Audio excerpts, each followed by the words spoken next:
ہمارا اگلا سوال یہ ہے کہ تعزیہ آج کے دور میں بنانا کیسا، اور اگر شریعت میں کسی طرح کی اجازت ہے تعزیہ بنانے کی تو تعزیہ کیسا بنانا چاہیے؟ اس وقت ہندوستان میں مروجہ تعزیہ داری، یعنی جس شکل اور جس طریقے سے تعزیہ داری کا رواج چلا ہے، یہ بالکل ہی ناجائز و حرام ہے، بدعت سیئہ ہے۔ اس سلسلے میں اعلیٰ حضرت امام اہل سنت مجدد دین و ملت الشاہ امام احمد رضا قدس سرہ نے مستقل رسالہ تصنیف فرمایا، جس کو رسالہ تعزیہ داری کے نام سے فتاوی رضویہ میں شائع کیا گیا ہے۔ اس کے متعلق اعلیٰ حضرت نے کافی چیزیں ذکر فرمائی ہیں۔ کیوں یہ بدعت ہے، اس کے ناجائز و حرام ہونے کی وجہ کیا ہے، اس کے متعلق اعلیٰ حضرت امام اہل سنت نے بڑے ہی وضاحت کے ساتھ ارشاد فرمایا۔ اعالی الافادہ فی تعزیۃ الہند و بیان شہادہ میں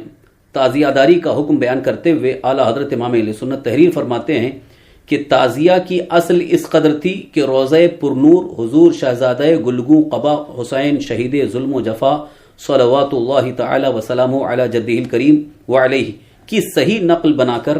بنیت تبرک مکان میں رکھنا، اس میں شرعاً کوئی حرج نہ تھا۔ یہ اعلیٰ حضرت کی اس عبارت سے یہ بات ظاہر ہوتی ہے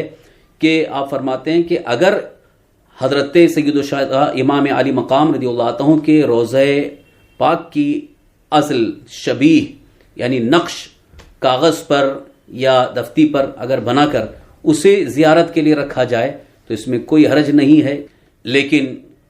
جو اب اس وقت جو تعزیہ بنایا جا رہا ہے جس شکل میں،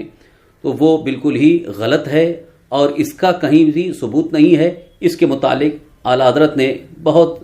سخت مذمت کرتے ہوئے فرمایا،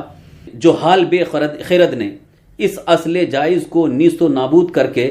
صدہا خرافات وہ تراشی کہ شریعت مطہرہ سے الامان الامان کی صدائیں آئیں۔ اول تو نفس تعزیہ میں روضہ مبارکہ کی نقل ملحوظ نہیں رہی، ہر جگہ نئی تراش نئی گھڑت جسے اس نقل سے کوئی تعلق نہ نسبت،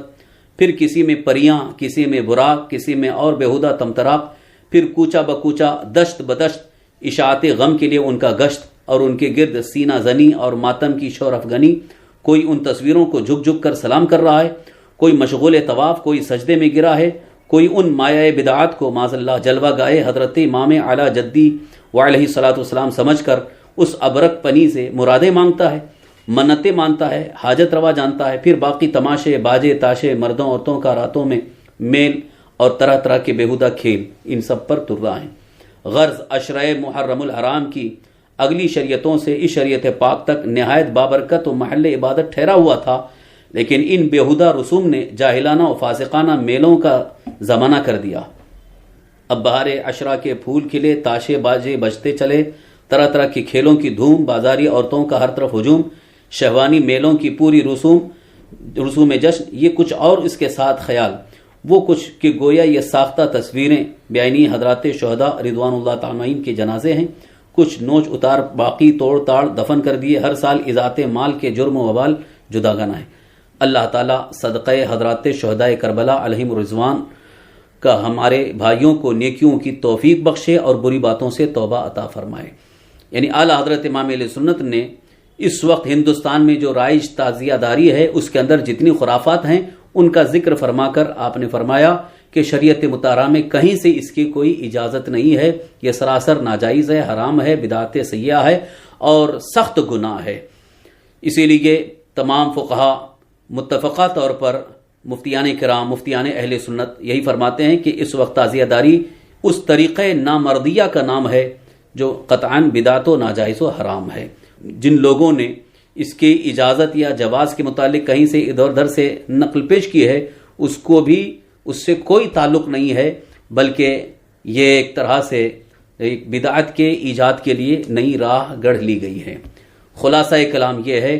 کہ محرم الحرام کے اس مبارک مہینے میں جو تعزیہ کا جلوس یا جلوس میں جو کچھ بھی خرافات ہیں، ان سب سے بچنے کی کوشش کریں، ان سے دور رہیں اور ہرگز اس سے قریب نہ ہوں۔ نہ وہاں پر جا کر کے منتیں مانگنا ہے اور نہ چڑھاوے چڑھانا ہے، نہ وہاں جا کر کے دعائیں کرنا ہے، فاتحہ ایصال ثواب نیاز کرنا ہے، بلکہ اگر آپ کو فاتحہ ایصال ثواب کرنا ہے تو اپنے گھر میں آپ بیٹھ کر کے